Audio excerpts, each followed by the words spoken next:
अब क्या बताऊं मैं कहाँ आया हूँ। मैं आया हूँ गब्बर भाई के आशियाने में। इनका आशियाना मैं सामने जाके बना सकता हूँ ना। सामने चले यहाँ पे आ रहे और बैक नहीं दिखाते। बस ठीक है, बैक नहीं दिखाने। बस आप देख लें भाईजान। इन्होंने कहा बैग नहीं दिखा सकते, इसलिए मैं सेल्फी से उससे तो वीडियो तो नहीं बना सकता। बच्चे दूर रहे, बच्चे बच्चे और मैं कितना करीब हूँ उनके, अब आप देख सकते हैं। इतना ज़्यादा जो है ना, आपने वो नहीं देखा होगा ये।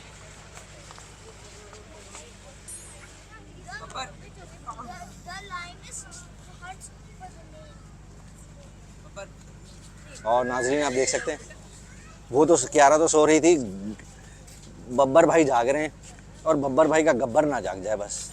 तो उन्होंने ये बोला है कि बस इसको हाथ लगाएं और डरे ना, इसको ज़्यादा पैनिक ना होने दें। कैट को हाथ लगाना और वाइल्ड कैट को हाथ लगाना उफ है, उफ है, उफ उफ उफ है। माशाल्लाह माशाल्लाह, आज जो कमाल हो गया है ना, आज जो मैंने कर दिया वो कर दिया भाई आज।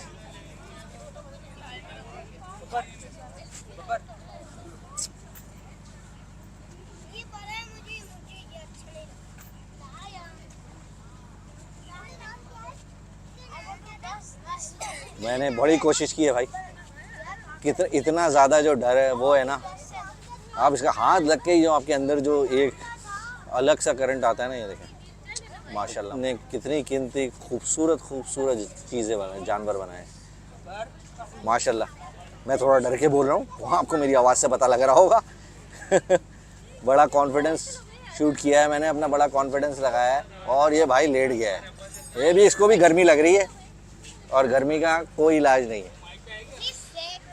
ये देखें हसन भाई को देखें, हसन भाई जो है, जो वाकई ये जो हम अपनी बिल्ली के साथ करते हैं वो इस बबर शेर के साथ कर रहे हैं। हमें अपनी बिल्ली से भी डर लगता है उसको इतना ज़्यादा प्यार करते हुए, और इन्होंने बबर शेर के साथ फ्रेंडशिप बनाई हुई है भाई। क्या बात है, क्या बात, ज़बरदस्त, वाह। ये जो शूट है ना, ये कमाल है। तो भाई आपके भाई ने आज वो कमाल करके दिखा दिया है, सिर्फ स्मैक्स एंटरटेनमेंट के व्यूअर्स के लिए। कमाल चीज़ है।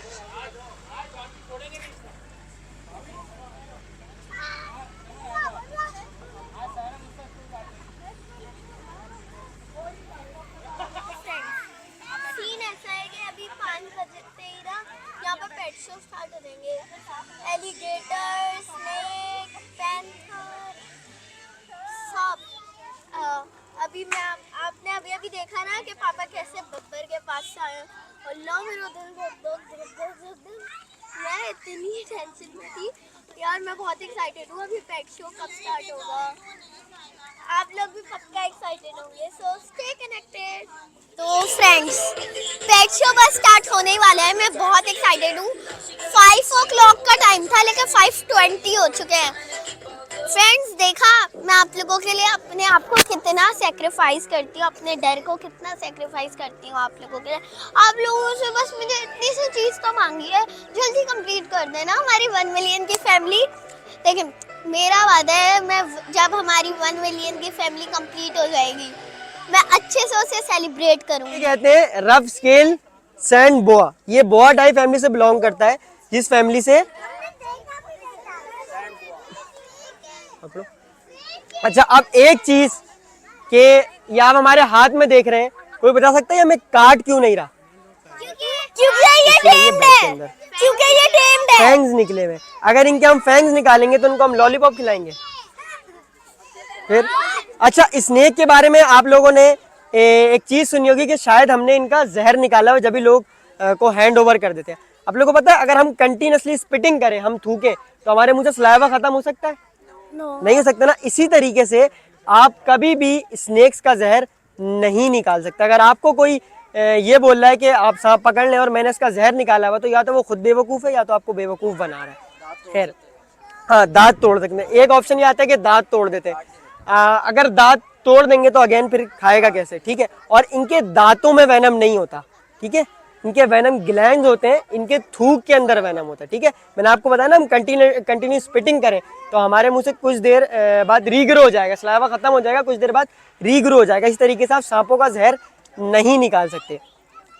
ये इसलिए नहीं काट रहा कि ये ह्यूमन यूज टू है, मीन्स कि इनको पता नहीं है इनका ऑनर कौन है, बट ये ह्यूमन यूज टू से पता है ह्यूमन से मुझे कोई खतरा नहीं है, ये जभी बाइट नहीं कर रहा। अब सेकंड चीज, अगर ये बाइट कर ले तो क्या होगा? मर जाएंगे फौरन। जी हाँ, अच्छा। अगर ये बाइट कर ले तो कुछ भी नहीं होता, ठीक है। और इसकी जो बाइट फोर्स होती है वो जस्ट इतनी होती है, आपको कोई मच्छर ने तो सबको काटा होगा, जितनी मच्छर की बाइट फोर्स होती है ना उतनी ही इनकी बाइट फोर्स होती है। बट पाकिस्तान में अवेयरनेस नहीं है, अवेयरनेस ना होने की वजह से इन स्नेक्स को ऑलमोस्ट ख़त्म कर दिया गया है। क्यों? अगर पाकिस्तान में सांप ने किसी को काटा है तो मरना वाजिब है, ऐसा ही है। लोगों की 2017 से 2020 तक 111 लोग मरे सांप के काटने से, उसमें जस्ट 3 से 4 लोग ऐसे थे जिनको वेनेमस स्नेक्स ने काटा था, ठीक है। सब हार्ट अटैक से मर गए, फजूल में मर गए, अवेयरनेस ना होने की वजह से। अच्छा, ये स्नेक हमारे इकोसिस्टम में क्या रोल प्ले कर रहा है? आपने इंसेक्ट्स देखे ना, कीड़े मकोड़े होते हैं जो पेड़ों पे होते हैं, जी जी, जो कीड़े मकोड़े होते हैं ये उनको खा के उनकी क्वांटिटी को मेंटेन रखता है। अगर ये स्नेक ना हो तो फिर कीड़ों की तादाद इंसानों से भी ज़्यादा हो जाएगी, ठीक है। तो ये उनको खा के उनकी क्वांटिटी को मेंटेन रखता है। और सिंध और बलूचिस्तान की जो मिट्टी वाले एरियाज हैं ये वहाँ पे पाए जाते हैं। अच्छा, ये आपने स्नेक देखा कितना काम है, बिल्कुल हाथ में सुकून से बैठा हुआ। स्नेक्स में भी बिहेवियर होते हैं, ठीक है। कोई बहुत अच्छे बिहेव का होता है, कोई बहुत चिड़चिड़ा होता है। तो इस तरीके से आपको एक चिड़चिड़ा वाला दिखाते हैं, black headed royal red snake, ठीक है। और आप देखें कितना खूबसूरत सांप है, इसके हेड के ऊपर ब्लैक स्पॉट बने हुए होते हैं, इस वजह से इसको कहते हैं ब्लैक हेडेड। और एक मिथ होती है स्नेक्स के बारे में कि जिन स्नेक्स का कलर शार्प होता है उनमें वेनम भरा हुआ होता है, ऐसा ही है? ऐसा ही है ना? इस स्नेक में भी बिल्कुल भी वेनम नहीं होता, ठीक है। और ये जो हमारे खेत वाले एरियाज होते हैं ना, ये वहां पे पाए जाते हैं और इसके कलर की वजह से इसको बहुत ज्यादा मारा जाता है। और खेत के अंदर जो रैट्स होते हैं ना, चूहे, ये उनको खाते हैं ताकि जो चूहे हैं वो हमारी जो फसल है उसको खराब ना करें। और इसके अंदर 2 सब स्पीशीज पाई जाती हैं पाकिस्तान में, एक black headed royal red snake और जो है कॉमन रेड स्नेक, सही है। और बहुत ज़्यादा चिड़चिड़ा होता है, ये ऐसे रुकता नहीं, जिस तरीके से सुकून से बैठा होता है ना, ये बिल्कुल भी सुकून से नहीं बैठता।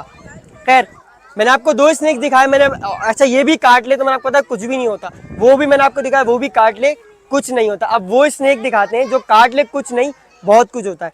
तो अपने अपने बच्चों को थोड़ा सा आप लोग संभाल लें। और ये बताएं, वाइपर्स के बारे में सुना है? हाँ जी, यस। सुना? वो वाला नहीं, घर में 2-2 है, एक किचन में एक वॉशरूम है, वो वाला वाइपर नहीं, वो वाला देखा है? पाकिस्तान में 3 किस्म के वाइपर्स पाए जाते हैं, एक 100 स्केल वाइपर, ठीक है, एक हॉर्न वाइपर जिसके 2 सींग होते हैं, और 3rd नंबर पे आता है सबसे बड़ा सबसे खतरनाक रसल्स वाइपर। तो रसल्स वाइपर आपको दिखाते हैं और दिखाना क्यों जरूरी है। ये कितना छोटा सांप है और कितना खूबसूरत है, एकदम खाड़ी वाला पैटर्न होता है इसका, लेकिन ये जितना छोटा और जितना खूबसूरत सांप है उतना ही ज्यादा खतरनाक है, ठीक है। अगर रसल्स वाइपर काट ले तो क्या होता है? अगर रसल्स वाइपर काट ले तो बचपन से लेके, जैसे 50+ एज का बंदा है और बचपन से लेके अब तक उसे जितनी चोटें लगी हैं वो सब 25 से 30 मिनट्स में हाथ में आने लग जाती है, मसल्स में बॉन्डिंग होना खत्म हो जाती है और जितने भी हमारे जोड़ हैं ये सब खत्म होना शुरू हो जाते हैं। आपके पास टोटल 20 to 30 मिनट्स होते हैं इससे बचने के लिए, ठीक है। इतना खतरनाक सांप है, कौन कौन एग्री करता है इसको देखते ही मार देना चाहिए? गुड, अच्छी आवाम बैठी हुई है। अगर इस स्नेक को या किसी भी स्नेक को हम मारेंगे तो फिर हमारे लिए ही मसला होगा। आपको पता है जितने भी, पहली चीज तो दुनिया में जितने भी स्नेक्स पाए जाते हैं ना, जस्ट 5 to 6% स्नेक्स ऐसे होते हैं जिनके अंदर वेनम होता है, बाकी सब नॉन वेनिमस स्नेक होते हैं, ओके। इसी ये जितने भी वेनिमस स्नेक्स होते हैं ना, पता है ये वेनिमस है, ये अगर काट ले तो ऐसा हो जाता है। बट ये हमारे इकोसिस्टम में क्या रोल प्ले कर रहा है? जितनी हम लोग मेडिसिन खाते हैं ना, जितनी भी हम मेडिसिन खाते हैं सब में इनका वेनम यूज होता है। और दूसरी चीज, जितने भी वेनेमस स्नेक होते हैं उनका जो एंटी वेनम होता है, मतलब उनके जहर का तोड़, वो भी उनके अपने जहर से बनता है।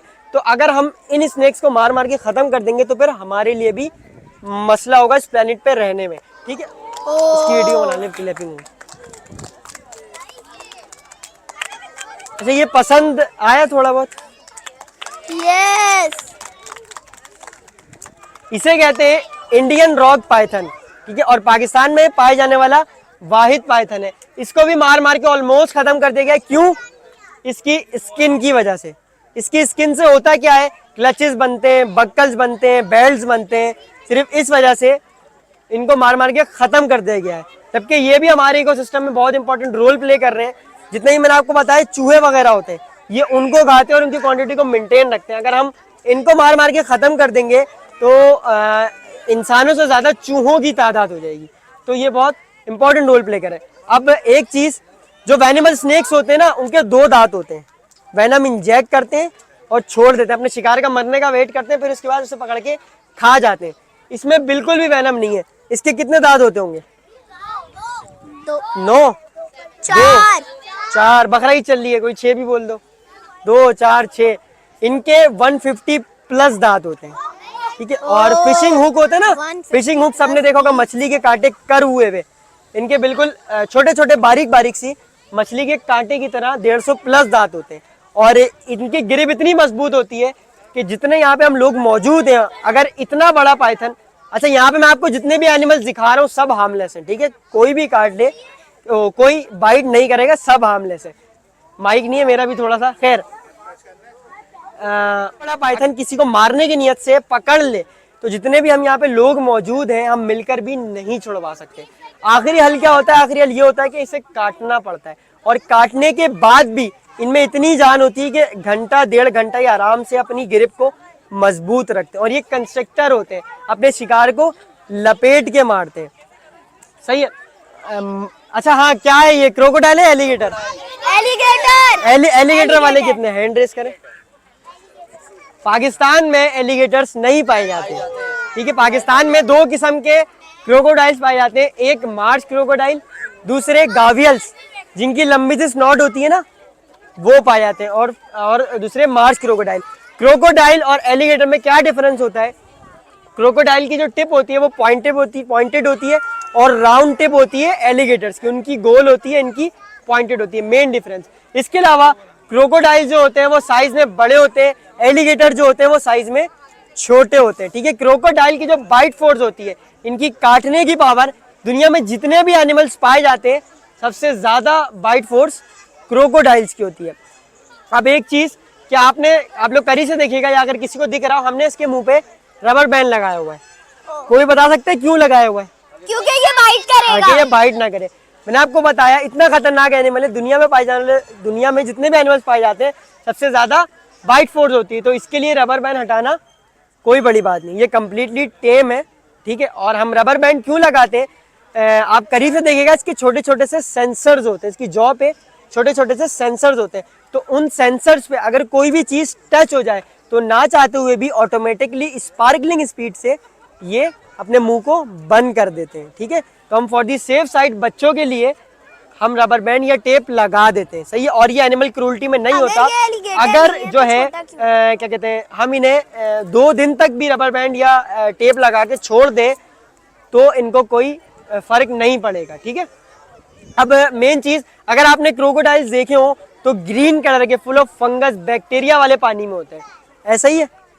इवन के जो हमारे बर्ड्स होते हैं वो पानी पीते भी नहीं है, बहुत गंदा पानी होता है। और आप लोगों को पता है क्रोकोडाइल कभी भी बीमार होके नहीं मरते, ठीक है। या तो ये लड़के मर जाते हैं या तो इनका लाइफ स्पैन पूरा होता है जब मरते हैं, और इनका लाइफ स्पैन 80 to 100 ईयर्स होता है, 80 से 100 साल तक ये जीते हैं। तो और ये बिल्कुल आलसी सा जानवर है, आप देखोगे घंटों घंटों तक ऐसे पड़ा रहता है, कुछ भी नहीं है। ये है ही क्यों, ये अल्लाह ताला ने क्यों बनाया? ये जो हमारी ओल्ड फिशेज होती है ना, पुरानी मछलियां जो हो जाती हैं या जो बीमार मछलियां होती हैं, ये उनको खाते हैं, ठीक है। और ताकि हमारा जो पानी है, जो हमारा समंदर है, वो एकदम क्लीन रहे और दूसरी मछलियों को सरवाइव करने में आसानी हो। और सेकंड चीज के साइंटिस्ट ने इस पर रिसर्च करी है, अगर क्रोकोडाइल का ब्लड, मैंने आपको बताया था कभी बीमार होके नहीं मरते, क्रोकोडाइल का ब्लड कुछ सॉल्यूशंस के साथ इंसान पी ले तो उसको हेपेटाइटिस और कैंसर जैसी बीमारी नहीं होगी। ये बहुत बड़ा सोल्यूशन है इन बीमारियों का, बट अभी इस पर रिसर्च चल रही है। ये नहीं आप हम पे फतवा लगवा दें और क्रोकोडाइल मार्केट में बिक रहा हो, अभी इस पर रिसर्च चल रही है। तो ये बहुत बड़ा सोल्यूशन है हमारी इन बीमारियों का। ये हमारा छोटा सा सेशन था। अब ये बताएं कि कुछ एंजॉय किया या बोर हो गए? कुछ इन्फॉर्मेशन की तो थोड़ी सी एप्रिसिएशन हमारे लिए। आज तो माइक भी नहीं था। और सेकंड चीज़, फार्म पे आप लोगों ने सबने विजिट किया, अगर कोई कमी पेशी या कुछ हुआ है तो उसकी तरफ से माजरत। और अभी हमारा काम चल रहा है, तो इंशाल्लाह जो चीज़ें रह गई हैं वो इंशाल्लाह नेक्स्ट टाइम तक पूरी हो जाएंगी। ठीक है, तो अब आप लोगों ने करना क्या है, हम लोग एनिमल्स रख रहे हैं, आप लोगों ने एक रॉ बनानी है। 1 बाय 1 आएंगे फुल डिसिप्लिन के साथ, स्पेशली बच्चे, और एक्सपीरियंस करेंगे। यहाँ मैंने आपको जितने भी एनिमल्स दिखाए, रसल्स वाइपर को हटा के आप सबके साथ पिक्चर्स वगैरह खिंचवा सकते हैं। Thank you so much. तो अस्सलाम वालेकुम हारिस भाई, कैसे हैं आप? ठीक ठाक हैं? तो हारिस भाई मुझे बताइएगा सिम्बा किंगडम के बारे में थोड़ा सा बताइएगा कि हमने यहाँ पे वैसे तो सारी चीज़ें एक्सप्लोर की, तो आप कैसे मैनेज कर रहे हैं, क्या कर रहे हैं इस पर? सर देखें, स्टार्ट हमने ऐसे लिया था, सिम्बा हमारा अफ्रीकन लॉइन था एक, तो हमने उसे बेबी लिया था, तो उससे स्टार्ट किया था। तो वो शौक में फिर हमने एक फार्म लिया ना, सिर्फ सिम्बा के लिए था। फिर हमने, क्योंकि लोगों में हम अवेयरनेस शोज़ करते हैं डिफरेंट कॉलेजेस, स्कूल, यूनिवर्सिटीज़ वगैरह में ना, ताकि लोगों को इन एनिमल्स के बारे में बता सकें, एक्सपीरियंस करा सकें। क्योंकि हमारे पाकिस्तान में जो है वो ऑलमोस्ट जो हमारी वाइल्ड लाइफ है वो ऑलमोस्ट इंडेंजर्ड है, बहुत 98% ख़त्म हो गई है। लोगों को नहीं पता इस चीज़ के बारे में, इन एनिमल्स के बारे में। तो हमने इन एनिमल्स के बारे में इन्फॉर्मेशन देने के लिए और एक्सपीरियंस कराने के लिए ये हमने अपना एक फार्म खोला। और हम गाइड वो ऐसे करते हैं कि हमने अलग अलग केजेस में, आपने देखा, एनिमल्स रखे हैं। तो हमने ज़्यादातर एनिमल्स हमारे टेम है। आप जिस एनिमल में जाना चाहें उस एनिमल के अंदर जा सकते हैं, उस हाथ से फीड करवा सकते हैं, उसका एक्सपीरियंस कर सकते हैं, प्यार वगैरह कर सकते हैं। तो एनिमल कोई भी होता है वो ख़तरनाक नहीं होता, इंसान से ज़्यादा तो कोई ख़तरनाक। बिल्कुल, ये तो बहुत बहुत शुक्रिया हारिस भाई, थैंक यू वेरी मच। बहुत अच्छा लगा सर आपके साथ, आपने बहुत अच्छा पेट शो भी किया। Thank you.